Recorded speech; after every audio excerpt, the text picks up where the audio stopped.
കണ്ണൂർ കൊട്ടിയൂരിൽ ജനങ്ങളെ ഭീതിയിലാഴ്ത്തി രാവിലെ കമ്പിവേലിയിൽ കാല് കുടുങ്ങിയ കടുവയെ മയക്കുവെടിവെച്ച് പിടിച്ചു. ഈ മയക്കുവെടിവെച്ച് പിടിച്ച കടുവയെ ഇപ്പോൾ കാട്ടിലേക്ക് കൊണ്ടുപോകുന്ന ദൃശ്യങ്ങളാണ് പ്രേക്ഷകർ കാണുന്നത്. ധാരാളം ആളുകൾ കടുവയെ മയക്കുവെടിവെച്ച് പിടികൂടുന്നത് കാണാൻ കാത്തു നിന്നിരുന്നു. വനംവകുപ്പ് ഉദ്യോഗസ്ഥർ സ്ഥലത്തെത്തി അവരുടെ നേതൃത്വത്തിലാണ് മയക്കുവെടി വെച്ചത്. ഈ കടുവയെ ഇപ്പോൾ കാട്ടിലേക്ക് കൊണ്ടുപോകുന്ന ദൃശ്യങ്ങളിലേക്ക്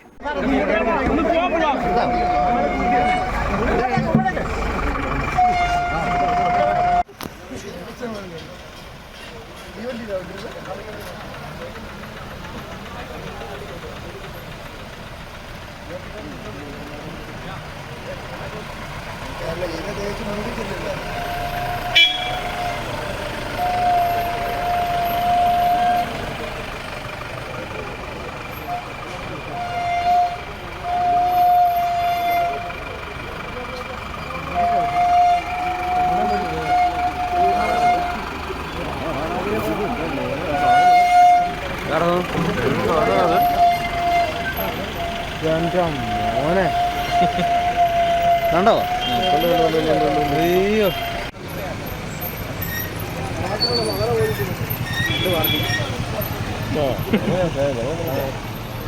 അയ്യോ വണ്ടി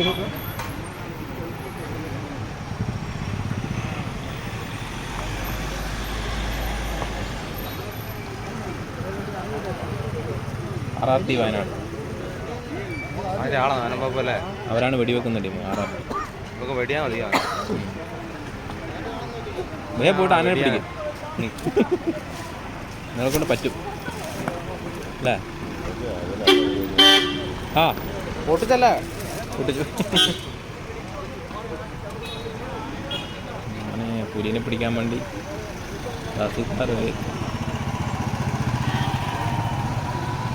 വൈൽഡ് ഫോട്ടോഗ്രാഫർ ഉണ്ട് കേട്ടോ. അറിയാം വൈൽഡ് മോനെ പാടി. അപ്പം നീ രാവിലെ പോയില്ലേ? കാപ്പി വെടിയൊക്കെ വേണോ?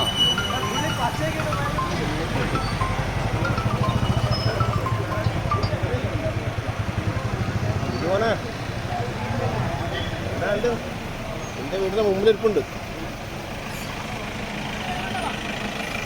ഇവിടെ അങ്ങോട്ട് പോകാൻ പറ്റില്ല. ഇവിടെ മുഴുവൻ ബ്ലോക്കാ. പോലീസുകാരെ അങ്ങോട്ട് വീട്ടിൽ വിടുന്നില്ല. അപ്പൊ വണ്ടി വിട്ടതുണ്ട്. ഇപ്പൊ നീ കിടക്ക്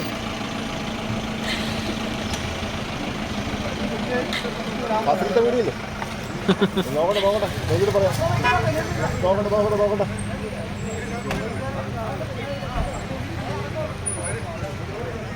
അതെയോ? ഞാൻ നോക്കട്ടെ. ഒരു മിനിറ്റ് നോക്കട്ടെ. കടുവ കൃഷിയിടത്തിലെ കമ്പിവേലിയിൽ കുടുങ്ങി. ചൊവ്വാഴ്ച പുലർച്ചെയോടെ പന്യാമലയിലെ സ്വകാര്യ വ്യക്തിയുടെ കൃഷിയിടത്തിലാണ് കടുവ കുടുങ്ങിയത്. രാവിലെ ടാപ്പിങ്ങിന് പോയ തൊഴിലാളികളാണ് കമ്പിവേലിയിൽ കുടുങ്ങിയ നിലയിൽ കടുവയെ കണ്ടെത്തിയത്. ഉടൻ വനം വകുപ്പിനെ വിവരം അറിയിക്കുകയായിരുന്നു. കടുവയുടെ കാൽഭാഗമാണ് കമ്പിവേലിയിൽ കുടുങ്ങിയത്. കാലിന് പരിക്ക് പറ്റിയതായും വനം വകുപ്പ് അറിയിച്ചു. വിവരം അറിയിച്ചതിനെ തുടർന്ന് വനം വകുപ്പ് ഉദ്യോഗസ്ഥർ സ്ഥലത്തെത്തി. മണത്തണ സെക്ഷന് കീഴിലുള്ള പ്രദേശത്താണ് സംഭവം. പ്രദേശത്ത് RRT സംഘം എത്തിയിട്ടുണ്ട്. നാട്ടുകാരെ പ്രദേശത്തേക്ക് കടത്തിവിടുന്നില്ല. കുടുങ്ങിയ കടുവയെ രക്ഷപ്പെടുത്താൻ ശ്രമിക്കുന്നതായി വനംവകുപ്പ് അറിയിച്ചു. വനത്തോട് ചേർന്ന പ്രദേശത്താണ് കടുവ എത്തിയത്. കടുവയെ മയക്കുവെടി വെച്ച് മാറ്റാൻ ആലോചന നടത്തുന്നതായിട്ടാണ് വനംവകുപ്പ് ഉദ്യോഗസ്ഥർ അറിയിച്ചത്. അതുമായി ബന്ധപ്പെട്ട് ഉന്നത ഉദ്യോഗസ്ഥരോട് അനുമതി തേടുകയും ചെയ്തു. മയക്കുവെടി വെക്കാതെ പിടികൂടാൻ ശ്രമിക്കുന്നത് അപകടകരമാണെന്ന് വനംവകുപ്പ് വ്യക്തമാക്കി. വയനാടിനോട് ചേർന്നുള്ള അതിർത്തി ഗ്രാമങ്ങളിൽ ഇങ്ങനെ വന്യമൃഗങ്ങളുടെ ശല്യം പതിവാകുകയാണ്. ഇതെല്ലാം ഒരു വനമേഖലയാണ്. അതുകൊണ്ട് തന്നെ ഈ പ്രദേശത്തെ ജനങ്ങൾ ഭീതിയിലാണ്. വയനാട്ടിലെ ജനങ്ങളെ കടുവാ ശല്യത്തിൽ നിന്ന് രക്ഷിക്കാൻ കടുവകളെ പുനരധിവസിപ്പിക്കുമെന്ന് വനം മന്ത്രി AK ശശീന്ദ്രൻ നേരത്തെ ഉറപ്പു നൽകിയിരുന്നതാണ്. ആനകളും കുരങ്ങുകളും ഉൾപ്പെടെയുള്ള മൃഗങ്ങളിൽ നിന്ന് മനുഷ്യർക്ക് ഭീഷണി ഇല്ലാതാക്കാനുള്ള നടപടികൾ ആരംഭിച്ചു എന്നാണ് അദ്ദേഹം കഴിഞ്ഞ വർഷം അറിയിച്ചിരുന്നത്. 2011 അവസാനമായി കടുവകളുടെ എണ്ണം രേഖപ്പെടുത്തിയത്. അതിൽ നിന്നും വർധനവ് ഉണ്ടായിട്ടുണ്ട് എന്ന കാര്യം ഉറപ്പാണ്.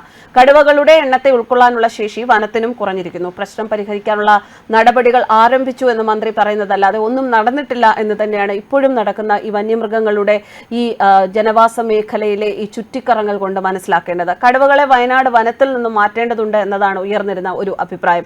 കടുവകളുടെ എണ്ണം താരതമ്യേന കുറവുള്ള പ്രദേശങ്ങളിൽ കടുവകളെ പുനരധിവസിക്കുന്നതിനുള്ള നടപടികൾ സ്വീകരിക്കണം.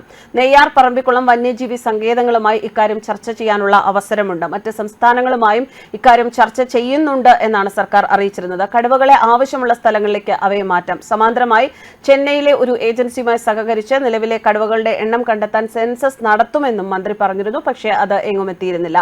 ആനകൾ, കടുവകൾ, കുരങ്ങുകൾ എന്നിവയുടെ പ്രജനനം തടയാൻ ശാസ്ത്രീയ മാർഗങ്ങൾ സ്വീകരിച്ചിട്ടില്ല. ആഫ്രിക്കൻ രാജ്യങ്ങളിൽ ആനകളെ വന്ധ്യംകരണം ചെയ്യുന്നു. ഇത് നമ്മുടെ രാജ്യത്ത് ഉപയോഗിക്കാനുള്ള വഴികൾ കണ്ടെത്തുമെന്ന് വനംവകുപ്പ് ഉറപ്പു നൽകിയിരുന്നതാണ്. കാട്ടുകുരങ്ങിനെ വന്ധ്യംകരിക്കാൻ വയനാട്ടിലെ നിലവിലുള്ള ആശുപത്രിയിൽ സൗകര്യം ഒരുക്കുമെന്ന് അറിയിച്ചിരുന്നു. ഇതിനായി മറ്റു വകുപ്പുകളുടെ സഹായം തേടുമെന്നും AK ശശീന്ദ്രൻ പറഞ്ഞു. ഇങ്ങനെയുള്ള ഉറപ്പുകൾ ഏതെങ്കിലും ഒരു പ്രതിസന്ധി ഘട്ടത്തിൽ നൽകുന്നതല്ലാതെ അതിനെല്ലാം വേണ്ട രീതിയിൽ മുന്നോട്ട് മറ്റ് നടപടികൾ സ്വീകരിക്കുന്നുണ്ടോ എന്നതാണ് ജനത്തിന് അറിയേണ്ടത്. എന്നാൽ അത്തരം നടപടികളൊന്നും നടക്കുന്നില്ല, അല്ലെങ്കിൽ അത്തരം നടപടികൾ സർക്കാരിന്റെ ഭാഗത്തു നിന്ന് ഉണ്ടാകുന്നില്ല എന്നത് തന്നെയാണ്. കഴിഞ്ഞ ദിവസങ്ങളിൽ ഉണ്ടായ തണ്ണീർക്കൊമ്പന്റെ വിഷയത്തിലായാലും, അത് കഴിഞ്ഞ വയനാട്ടിൽ അജീഷിനെ കൊലപ്പെടുത്തിയ ആനയുടെ വിഷയത്തിലായാലും ഒക്കെ നമ്മൾ മനസ്സിലാക്കേണ്ടത്. എന്തായാലും ആ പ്രദേശങ്ങളിലെ വയനാട്, കണ്ണൂർ മേഖലകളിലെ വനാന്തര മേഖലകൾക്ക് സമീപത്തുള്ള ജനവാസ മേഖലകളിലെ ജനങ്ങൾ എപ്പോഴും ഭീതിയിൽ തന്നെയാണ് കഴിയുന്നത്. ന്യൂസ് ഡെസ്ക് കർമ്മ ന്യൂസ്.